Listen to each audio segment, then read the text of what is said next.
Инээмсэглэдэг хүнд сайхан зүйл тохиолддог юм.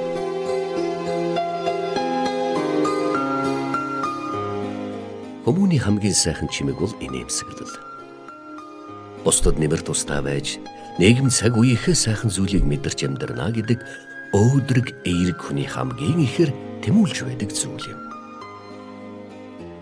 Тийм хүнд боломж үргэлж харагддаг бөгөөд байхгүй байсан ч гэсэн өөрсдөө бий болгож чаддаг байна.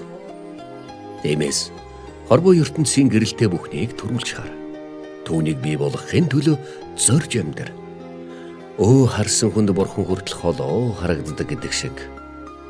Өөдөө тэмүүлдгийн хүчээр ургамлын дийдэхтэй адил бусдад бэлгэлсэн инээмсэглэл бүхэнтэй нь танд сайн сайхан зүйлийг авчирна. Сайн сайхан зүйлийг авчирна.